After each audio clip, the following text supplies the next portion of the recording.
guys, hope you're all well. This video is going to be an update for the links between the affected things with the Mandela effect, whether it's Bible verses, word changes and whatnot. So it's just an update on that. I've done a previous video. I'll put a link in the description box for that as well. Some of these you may have heard before, some are new ones, but I'd like to thank everyone that has contributed to the last video on there. That has actually helped me in a lot of the research I've done with this. If not, it's steered me in a different direction, as in thought direction.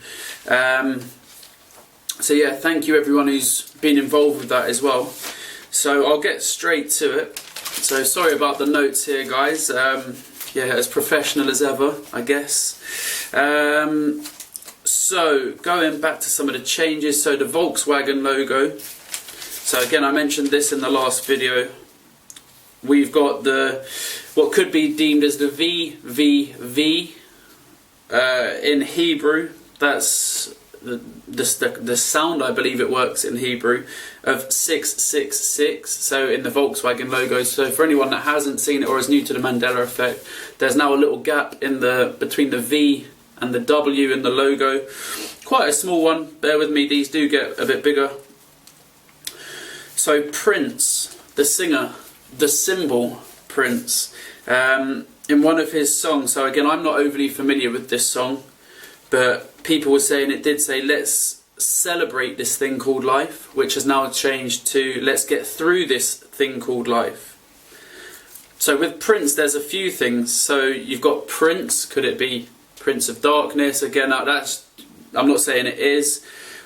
So with the Prince one, I wasn't 100% sure with things. I was just looking into Prince more himself. So he felt he was a slave to his record labels at one point. So could a slave be anything to do with it? He changed his name to a symbol.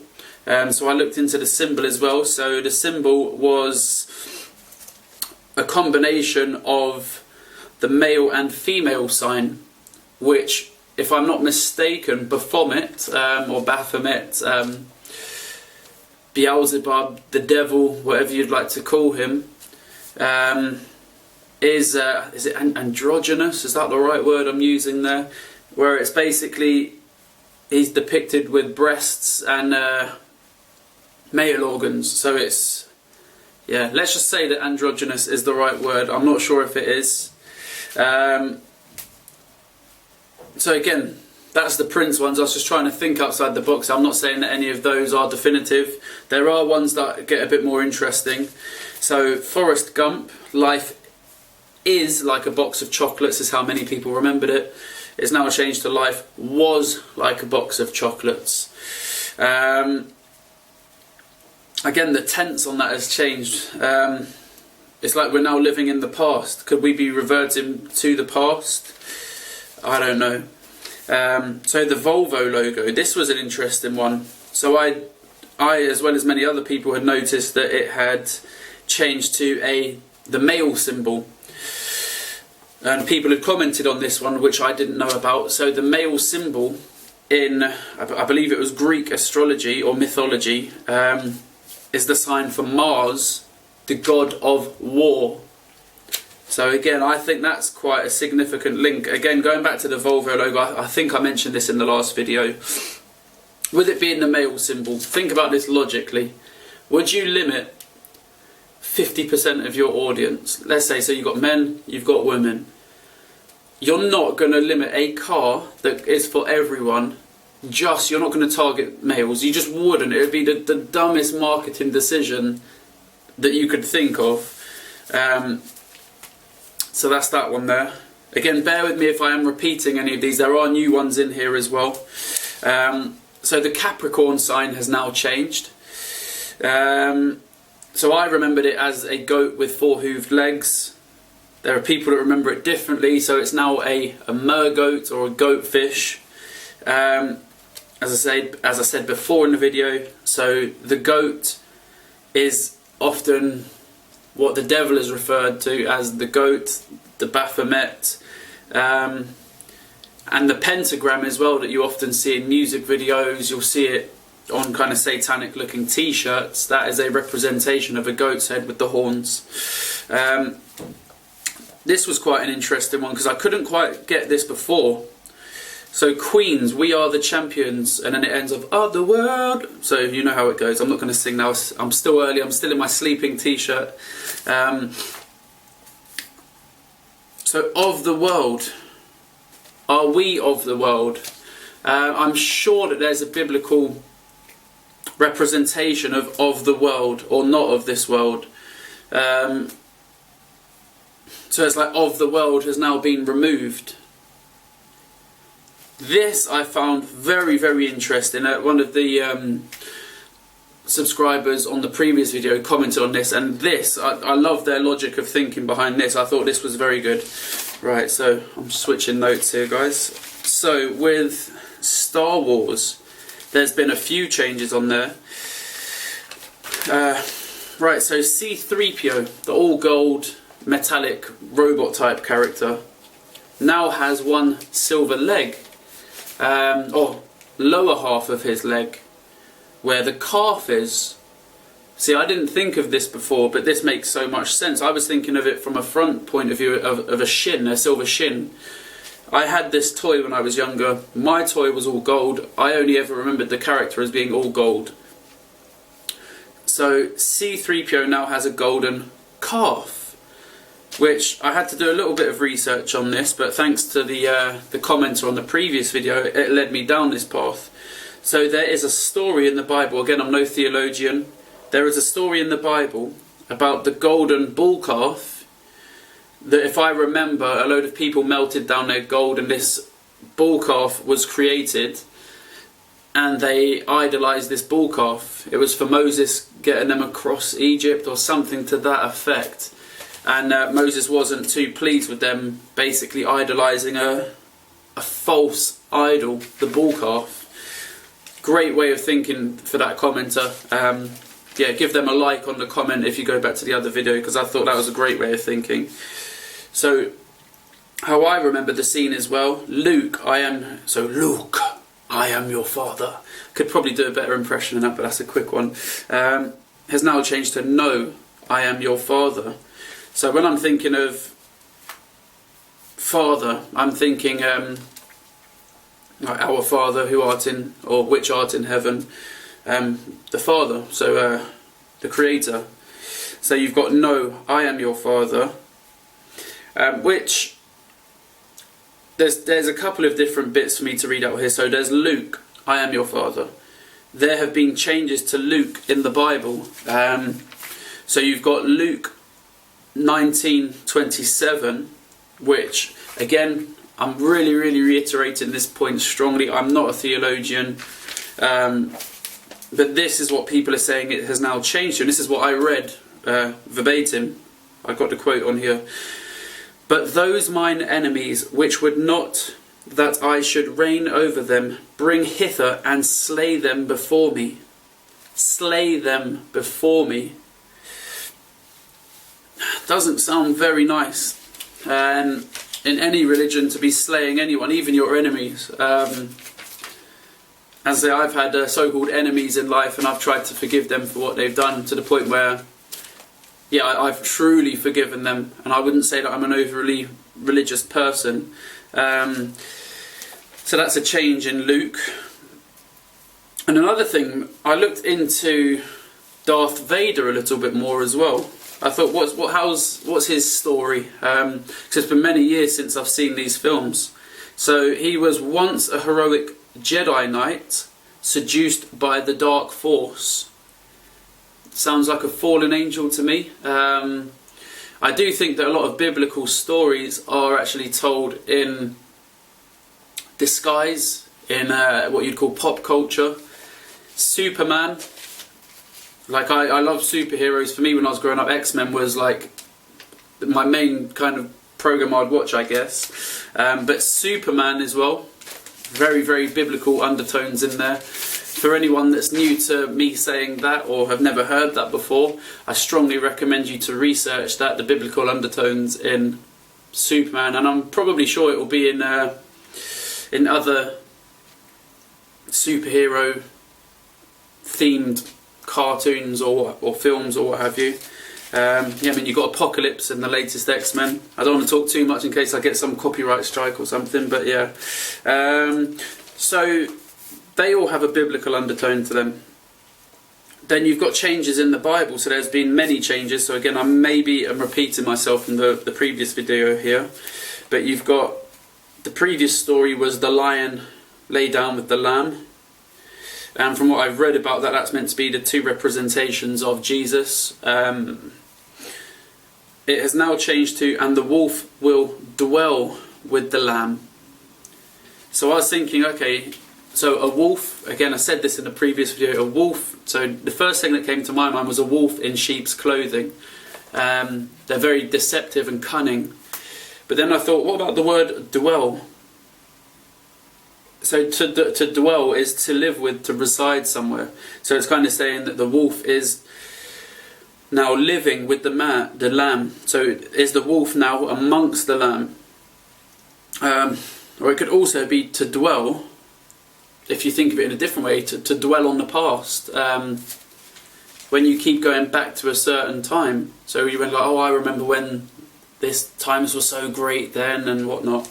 So when you think of things like the past tense of life is and life was like a box of chocolates, again it's kind of dwelling somewhat.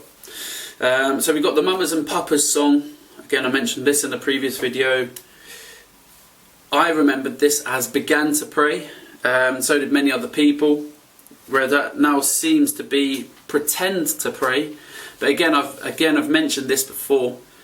Very, very strange example. If you haven't seen it, there's a guy called Jason Valencia who I've actually been trying this myself, and I'm sure it's working, where you can actually change the words when you're hearing it. Sounds crazy, but I've got a video on here. I can link that as well if anyone wants to see it and check it out. Another thing, I thought I'll do a little bit of research on the Mamas and Papas on that particular song.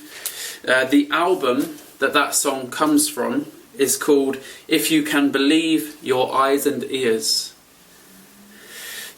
Mandela effect or no? So there's a film called Field of Dreams. So I've never personally seen this film, but there are many people that say that the line used to be build it and they will come. Now it's saying build it and he will come. Again, singular. Who is he? Could it be the Antichrist? Could it be...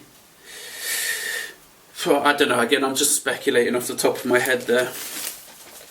This was an interesting one. So I actually thought of this when I was thinking through all the lists of the changes, but then I did see that someone had actually commented on a previous video saying the same thing as well.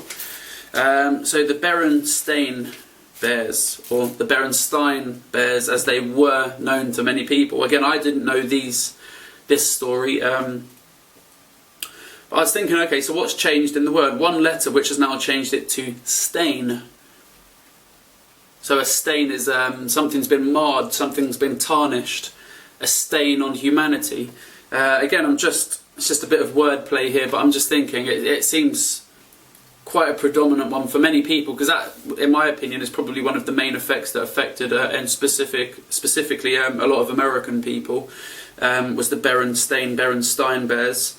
Again, I'd personally never heard of them, so I don't really know either way, but I'm just going with what the majority say, and a stain, as I say, is a mar, a tarnish, a stain on humanity.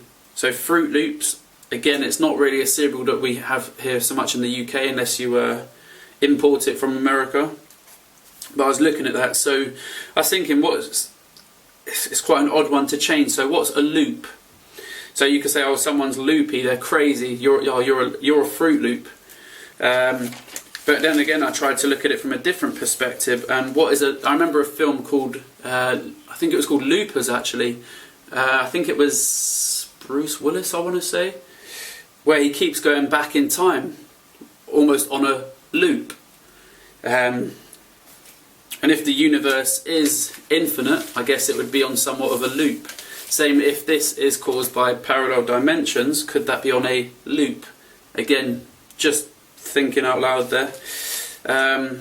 This is one I got from someone else that commented as well. So Captain Crunch is now Captain Crunch, I think that's how you'd say it.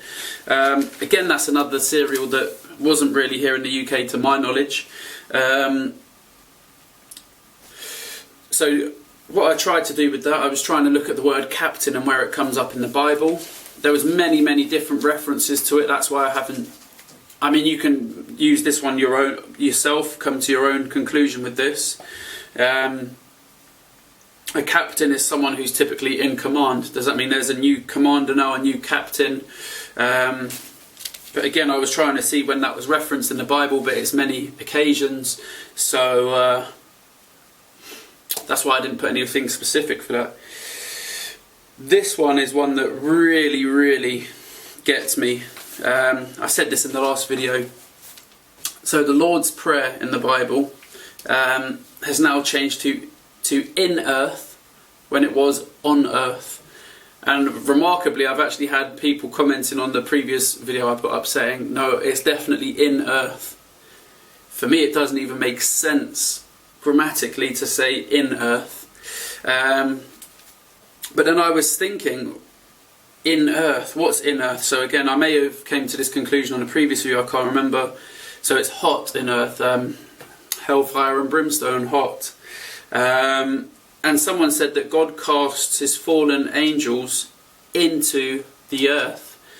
Again, just to reiterate the fact I'm not a theologian, that to me sounds quite compelling, that God casts his fallen angels. Again, when you look back at the Darth Vader, where he is effectively being told as a fallen angel, I guess. Another one is, was it forgive us our trespasses, has now changed to our debtors. That definitely, how I learned it, wasn't debtors. So, yeah, the word debt, very prevalent in today's society. On a separate note, I saw a study done the other day that, the now generation of about my age are the poorest generation. So we're effectively in masses of debt, thanks to our predecessors. So my view of what debt is owing. Or I think that it's overly got a negative connotation to the word debt. However, you could owe a debt of gratitude. But just judging by everything else that I've researched with regards to changes, or everything that I've gleaned from it, I can't imagine it being a debt of gratitude. Interview with a vampire has now changed to the vampire. So again, I said this in the previous video, doesn't make grammatical sense, because a vampire insinuates that there's many vampires, more than one. The vampire tells me that there's like one vampire or one main vampire. So I was thinking, well, okay, a vampire, what do? They prey on blood, like bloodshed. Again, I'm just playing around here, but a vampire preys on blood. When you watch Twilight or any other like little vampire show that people watch, a vampire always wants blood. Again, I'm just coming to that conclusion just from everything else I've looked at on here. See if there's any that I'm missing.